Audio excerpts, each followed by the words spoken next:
Яғни мен сізге айттым, 4.000-ға жуық, 3.500-нан астам қазақ мемлекетінің көне карталар тапқан болатын. Соның ішінде 1450 жылы мына Венециялық картасын тапқан болатын. Ол жақта Козақи деп біздің мемлекет аталды. Мына жерде просто сурет көріп отырсыздар, бұл өте үлкен карта.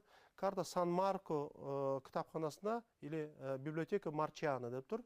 Сол жақта сақталған. Мына жақта көріп отырсыздар, Отырар Ақшолақ, әлі күнге дейін Жамбыл облысында Ақшолақ станциясы бар. Астында көріп отырсыздар, Алмалық. Мына сол жағында мен маркермен сызып қойдым. Шидерті. Мына жақта Созақ, бұл Созақ, қазір көрсетіп. Ал енді тура Отырардың қасында қазақтар туралы ақпарат берілген. Мына жақта көріп отырсыздар, Отырар бұл Отырар, Хақсолас бұл Ақшолақ, Алмалек бұл Алмалы, Шидерті.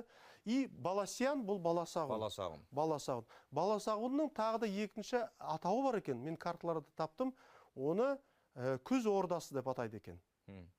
Күз ордасы. Неге? Өйткені Қараханиттер дәуірінде, сіздер білесіздер, Тарас бұл мынау Қараханиттардың астанасы болатын, ал Баласағұн сол Қараханиттердің билеушілердің, қағандардың күздік астанасы, күздік ордасы, яғни күзде демалатын күз ордасы деп аталады. Сондықтан сіздер білесіздер. Маусымдық кезеңдермен барып отырған. Әрине.